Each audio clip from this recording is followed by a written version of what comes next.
পবিত্র কাবা শরীফ শুধুই কি ইবাদতের স্থান, নাকি এর বৈজ্ঞানিক গুরুত্ব রয়েছে? আধুনিক গবেষণায় উঠে আসছে কাবা শরীফের বৈজ্ঞানিক রহস্য। পৃথিবীর প্রথম জমিন হচ্ছে পবিত্র কাবা শরীফ, বাইতুল্লাহ বা আল্লাহর ঘর। একটা সময় পৃথিবীতে ছিল শুধুই পানি, এরপর প্রথম জমিন সৃষ্টি হয় বর্তমান কাবা ঘরের নিচের অংশ থেকে। হাদিসে এমনটাই বর্ণনা করা হয়েছে, জমিনে পরিণত হবার আগে এই জায়গা ছিল সাদা ফেনার মতো, যা এক পর্যায়ে কঠিন মাটিতে রূপ নেয় এবং চারপাশ ধীরে ধীরে ভরাট হতে থাকে। সেখান থেকে সৃষ্টি হয় একটা বিশাল মহাদেশ, যা পরে বিভক্ত হয়ে বর্তমান বিশ্বের বিভিন্ন মহাদেশে পরিণত হয়। বিভিন্ন গবেষণায় দেখা গেছে ভৌগোলিকভাবে কাবা শরীফ পৃথিবীর কেন্দ্রস্থলে অবস্থিত।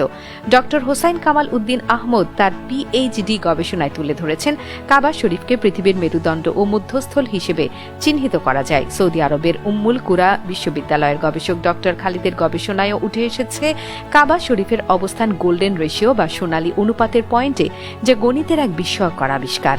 গোল্ডেন রেশিও প্রকৃতির এক রহস্যময় সংখ্যা, যা ফুলের পাপড়ির বিন্যাস, গ্যালাক্সির বিন্যাস, এমনকি মানব দেহ পাওয়া যায়। গবেষণায় দেখা গেছে পৃথিবীর উত্তর ও দক্ষিণ মেরুর দূরত্বের অনুপাত এবং কাবা শরীফের অবস্থান ১.618, যা এক বিস্ময়কর সত্য। বিজ্ঞানীরা দেখিয়েছেন কাবা শরীফ এমন এক স্থানে অবস্থিত যেখানে পৃথিবীর ভূচৌম্বকীয় ক্ষেত্র সবচেয়ে ভারসাম্যপূর্ণ। এটি পৃথিবীর অন্যতম শক্তিশালী জিওম্যাগনেটিক এনার্জি ফিল্ড। এমনকি এখানে শূন্য মহাকর্ষীয় টান অনুভূত হয়, যা মানব দেহের উপর ইতিবাচক প্রভাব ফেলে।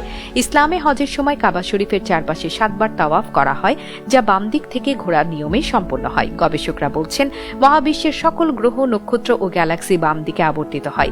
এটি বোঝায় যে কাবার চারপাশে তাওয়াফ করাও মহাবিশ্বের নিয়মেরই একটি অংশ। সূরা আল ইমরানে বলা হয়েছে, নিশ্চয়ই সর্বপ্রথম ঘর যা মানুষের জন্য নির্ধারিত হয়েছে সেটি মক্কায় অবস্থিত, যা বরকতময় ও বিশ্ব জগতের জন্য হিদায়েতের কেন্দ্র। গবেষকদের মতে কাবা শরীফ শুধু ধর্মীয় দিক থেকে গুরুত্বপূর্ণ নয়, বরং এটি এক বৈজ্ঞানিক বিষয়। গোল্ডেন রেশিও, চৌম্বকীয় শক্তি ও মহাকর্ষীয় প্রভাব সবকিছুই প্রমাণ করে যে এটি নিছক কাকতালীয় কিছু নয়, বরং মহান সৃষ্টিকর্তার এক নিখুঁত পরিকল্পনার অংশ। পবিত্র কাবা শরীফ প্রতিটি মুসলমানের সবচেয়ে প্রিয় ও পবিত্র স্থান। বিশ্বের বিভিন্ন দেশ থেকে প্রতি বছর কাবার জিয়ারাতে আসে লাখ লাখ মুসলিম। তারা লাব্বাইক ধ্বনিতে মুখরিত করে তোলে কাবা চত্বর। বর্তমান বিশ্বের প্রায় 200 কোটি মুসলিম এই কাবা ঘরের দিকেই মুখ করে সালাত আদায় করেন। প্রতি বছর হজ ও উমরার সময় পবিত্র এই ঘরকে ঘিরেই চলে মুসলিমদের প্রদক্ষিণ। কাবা ঘরের চাইতে তাওয়াফের চত্বরে কাবা ঘরের চারপাশে দাঁড়িয়েই মানুষ নামাজ আদায় করে। কিন্তু যদি কাবা ঘরের ভেতরে ঢুকে নামাজ আদায় করা হয়, তাহলে কোন দিকে ফিরে নামাজ আদায় করতে হবে?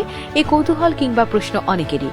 আসলে কাবা ঘরের ভেতরে যে কোনো দিকে ফিরে নামাজ আদায় করা যায়, তাতে কোনো বিধিনিষেধ নেই। আবার কাবা ঘরের বাইরে যে কোনো পাশে দাঁড়িয়ে নামাজ পড়া যায়। তবে কাবা ঘরের ইমাম সাহেবগণ বেশিরভাগ সময় মাকামে ইব্রাহিম চত্বরে বর্তমান দরজার সামনে দাঁড়িয়ে নামাজ পড়েন।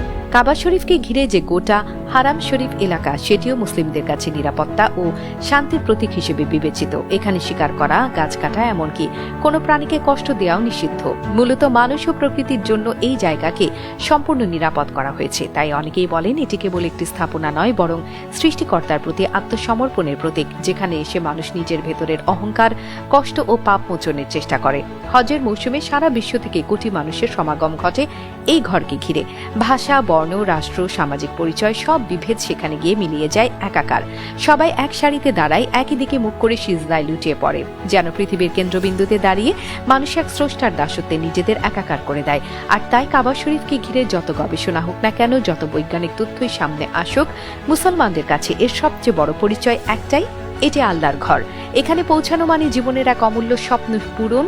চোখের সামনে কাবা শরীফকে দেখা, তার চারপাশে তাওয়াফ করা, এ যেন পৃথিবীর বুকেই এক স্বর্গীয় অনুভূতি।